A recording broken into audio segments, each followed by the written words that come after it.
मने कल्पिला विषयो सोडवावा, मने देव निर्गुण तो ओळखावा.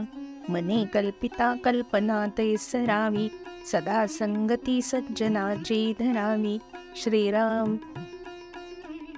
आपण मनातच कितीतरी कल्पना करत बसतो आणि बहुतेक वेळा या कल्पना म्हणजे काहीतरी हवं असण्याच्याच असतात.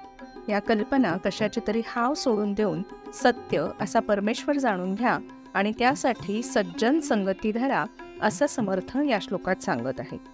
असं बघा, एखादं गणित जसं तू नीट रीत समजून घेऊन सोडवतेस, त्याचप्रमाणे आपल्याला केवळ चैनीसाठी हव्याशा वाटणाऱ्या वस्तूंचा मोहही मनाने निश्चय करून दूर सारायला हवा. गरज व चैन यातला फरक आपण ओळखला की झालं. एक गोष्ट सांगते आई. रमेश आणि पंकज अगदी जवळचे मित्र असतात.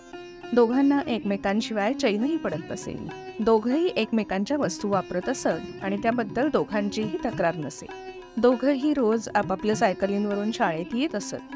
अशातच रमेशला त्याच्या वडिलांनी नवीन गिअरची सायकल आणली. आपल्या मित्राची नवी सायकल बघताच पंकजलाही मनापासून आनंद झाला. रमेश आता पंकजला रोज सायकल चालवायलाही देत असे. माझ्या मित्राची रमेशची आहे सायकल, असं पंकज अभिमानाने आणि कौतुकाने सांगेही आजूबाजूच्या मित्रांना. रोज एकदा दोनदा सायकल चालवत असूनही कधी आणि कसा कोण जाणे, पण आता पंकज रमेशचा रागराग करू लागला. इतके दिवस मित्राची नवी सायकल अतिशय काळजीपूर्वक चालवणारा पंकज आता कशीही निष्काळजीपणे सायकल चालवू लागला. आपली जुनीच सायकल, रमेशची मात्र छान गिअरची, बघतोच आता कशी चकाचक राहते ते, असा विचार करून एक दिवस पंकजने हळूच सायकल जरा मोडूनच दिली. परत गिअरची केबल मोडूनच टाकली, सीटचे स्क्रूज सैन केले आणि गुपचूप सायकल रमेशकडे नेऊन दिली. दुसऱ्या दिवशी रमेश बघतो तर काय, सायकल खराब झालेली.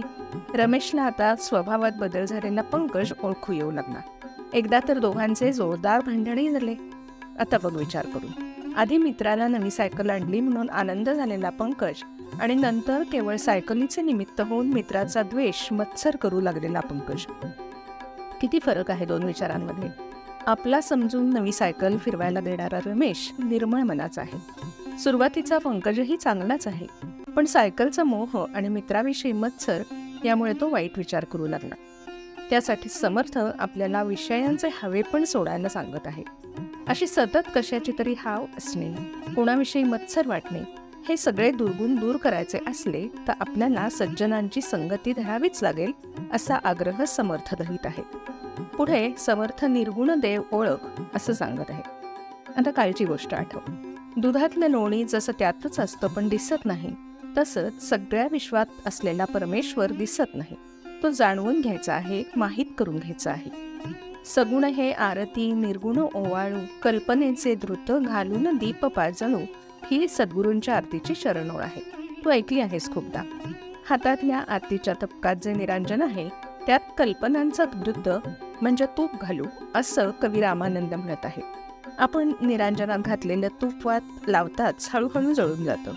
अगदी तसंच आपल्याही मनातल्या नाना प्रकारच्या कल्पना जळून जाव्या, अशी प्रार्थना सद्गुरूंकडे कवी करतो.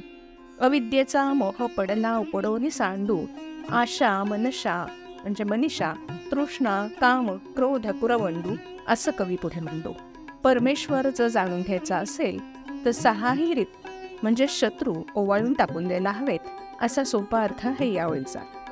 असं बघ, भांडी घासताना आपल्याला साबण पाणी लागतंच, पण भांडं स्वच्छ झाल्यावर आपण साबण आणि पाणी तसंच तर ठेवत नाही, ते काढून टाकतो. अगदी तसंच मूळ सत्य जाणण्यासाठी काहीतरी कल्पना करायची, पण तीच कल्पना घट्ट धरून बसायची नाही. जसं गणित सोडवण्यासाठी काहीतरी एक्स आपण धरतो आणि उत्तर आल्यावर ते एक्स सोडून देतो, तसंच हे आहे. समजायला जरी अवघड असलं तरी आत्ता एवढंच लक्षात ठेव, मोठी झालीस की समजेल हळूहळू. मात्र पंकजच्या मनात जसा मत्सर निर्माण झाला, त्याला मोह झाला, थोडक्यात त्याचं मन ताब्यात राहू शकलं नाही. आपल्या मनाची तशी अवस्था होऊ नये यासाठीच समर्थ संत सज्जनांच्या सहवासात राहा, त्यांनी सांगितल्याप्रमाणे वाग, परमेश्वराची आठवण ठेव, असं सतत आपल्याला सांगत आहे. जय जय रघुवीर समर्थ.